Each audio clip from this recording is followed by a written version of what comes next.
Gatsby here in the new year, and in light of recent events with half of Silicon Valley trying to court the President of the United States like he's a fucking Disney princess before the clock hits midnight on January 20th, we need to talk about social media again. Except this time let's start at the beginning. Well, kind of the beginning, because MySpace launched in August of 2003, not as the first social media site, but as the first of its kind to amass an overwhelmingly large user base exceeding 300 million users worldwide. For those of you born after 9/11, MySpace was a website where users could decorate web pages for themselves, functioning as a new method to show off all of the Green Day music that they downloaded from LimeWire earlier that day.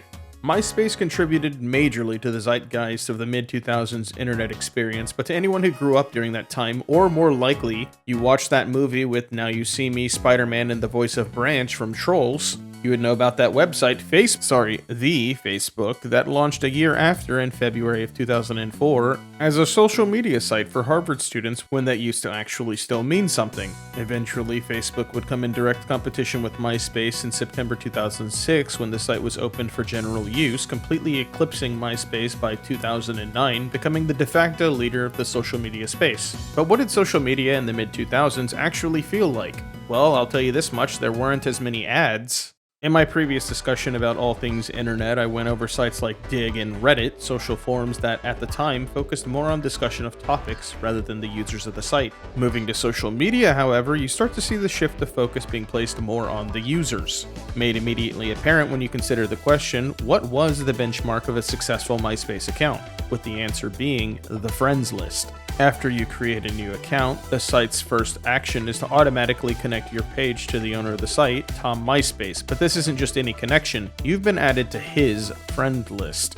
Now, does this mean he's going to invite you over to smoke weed and fill up your bellies with diet soda and play Burnout Revenge on the PS2? Well, no, but let's talk about the language being used here. You're now Tom's friend, and that doesn't seem important in the moment, but it is personalized language like this that these sites thrive on. Even as someone who didn't use the site personally, I still remember the days of people bragging about the number of friends they acquired. And once the friendship with MySpace was over, with people beginning to migrate to Facebook, the use of personalized language continued on February 9th, 2009 with the introduction of the like button. A blue thumbs up that users could click to show what content they liked. Sure, media forums like Dig and Reddit had their digs and updates, but if you're paying attention, this is different. You're not just digging a post, you aren't awarding Reddit gold, you like content someone else made. The use of the word like is important. You are forming a personal connection to the content you are interacting with. You could attribute this to Hanlon's razor and say not to attribute malice in place of easily explained ignorance, and that it's just a coincidence that Facebook landed on the word like. But after years of studying the effects that social media has on people via internet psychology, also known as cyber psychology, society has been made more aware of the effect social media has on people. And by 2016, long after the site was considered dead by users under the age of 50, Facebook took the time to create new reaction buttons, including the haha and the wows, with knowledge acquired over the last 7 years. The reactions directly engage users in the platform, creating personal ties to the site. And Facebook wasn't even the only social media platform to use the like system. Enter the realm of the user-created content space, YouTube. YouTube wasn't always like, comment, subscribe. You should though. We used to use a 5-star ranking metric bolstered by an endless cabal of attention-starved weirdos posting reply videos, and annotations that made videos funnier the more incomprehensible they became. The change to the rating system came at the start of 2010, almost a year after the introduction of Facebook's like button, where the system update would replace the 5-star ranking system with a like or dislike button, backed by the idea that the two most commonly used ratings at the time were the 5-star and 1-star ratings.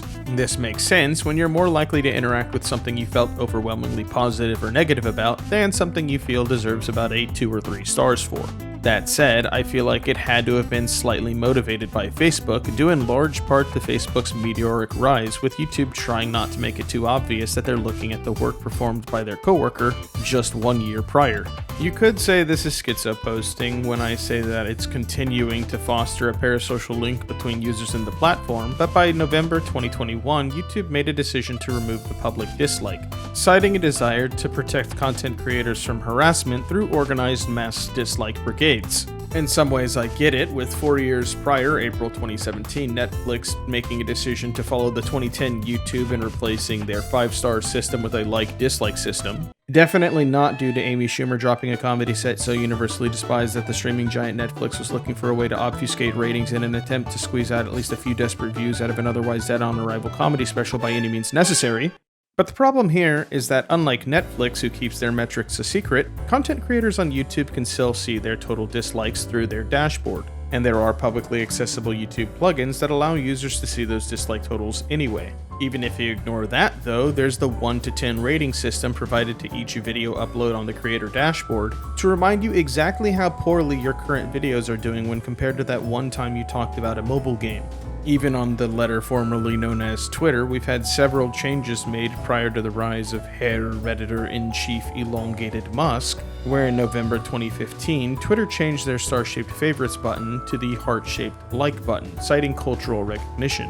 This doesn't sound too important, but somebody in the chain of command must have seen this as important enough to warrant a change for it, because now you are no longer favoriting your content, you are liking it, and even if it's hidden at this point, you still liked it. It's no secret, there's been no shortage of public conferences hosted by tech giants like Zuck, Tim Cook, and Bill Gates talking about how they're reluctant to allow their kids on social media.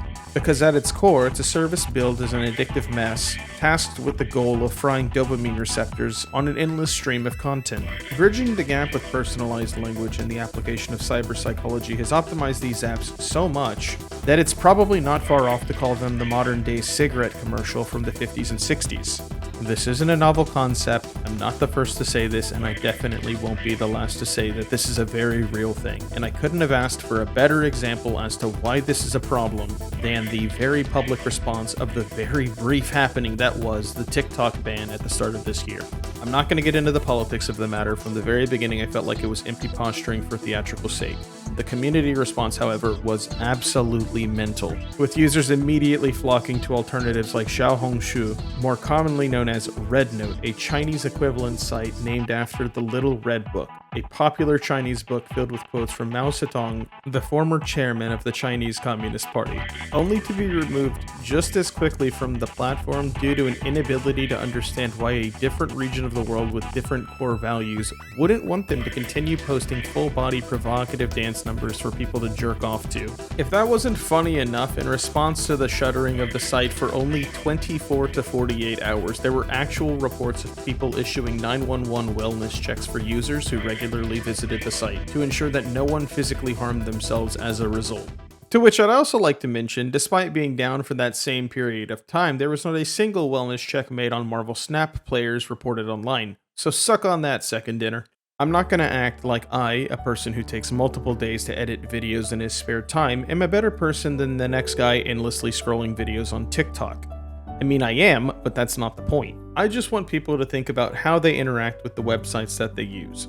The Chinese equivalent to TikTok, Douyin, is owned by the same company, ByteDance, who claims that it's the first short video company to implement parental controls, with the site providing tools like the youth mode that can place hard limits on the daily app usage to 40 minutes a day, educational modes to require educational content, pause features to encourage viewers to do something else when they've watched videos for too long, and even a 5-second wait mode to require users to wait 5 seconds between videos to reduce risk of addiction. Despite being owned by the same exact company, these controls are either limited or completely absent from TikTok.